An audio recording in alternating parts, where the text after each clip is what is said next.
Hello बच्चों, let's read the question, and the question here says that four elements A, B, C and D have the following electron arrangements in their atoms. So A की electron arrangement है 286, B की है 288, C की है 2881 and D की है 27.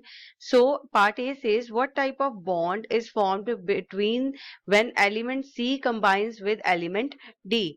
Part B says that which element is an inert gas, and part C says what will be the formula of the compound between A and C.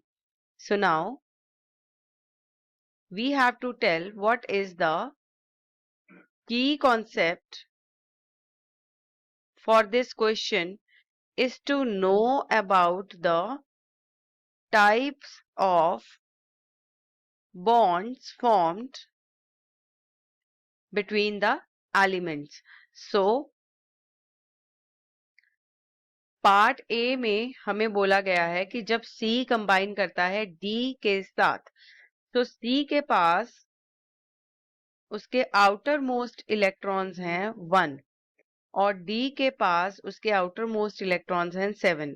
So D को जरूरत है उसके electronic arrangement को stable करने के लिए. So it needs 1 electron.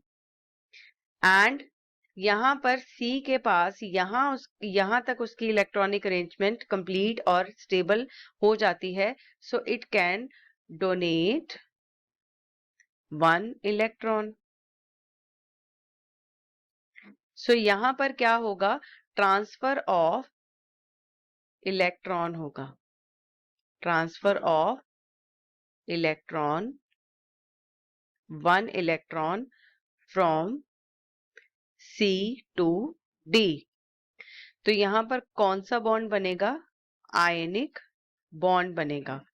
और ये कंपाउंड कौन सा बनेगा? आयनिक कंपाउंड बनेगा. सो यहाँ पर हमें टाइप ऑफ बॉन्ड पूछा है. So the type of bond will be ionic. Now part B में हमें बोला है which element is an inert gas. वो एलिमेंट जिसके आउटर मोस्ट इलेक्ट्रॉन्स या तो 2 होते हैं या 8 होते हैं, that is called an inert gas. So यहाँ पर अगर आप देखें तो जो B है इसके पास इसकी जो इलेक्ट्रॉनिक कॉन्फ़िगरेशन है वो क्या है? 2, 8 एंड 8. इसके आउटर मोस्ट शेल में इलेक्ट्रॉन्स कितने हैं? 8. सो ये मोस्ट स्टेबल कॉन्फ़िगरेशन होगी. Now we come to part C of this question.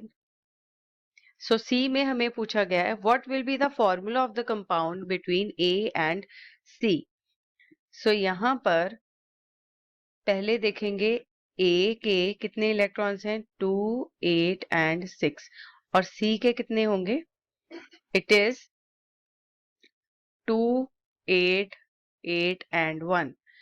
सो अगर इनके बीच में बॉन्ड बनना होगा तो A को 2 इलेक्ट्रॉन्स चाहिए. सो दैट मीन्स यहाँ पर 2C के एलिमेंट एक A के एलिमेंट के साथ कंबाइन करके ये बॉन्ड क्रिएट करेंगे. यानी कि ये फॉर्मूला क्या होगा? C2A. I hope you have understood this answer very well. All the best and thank you.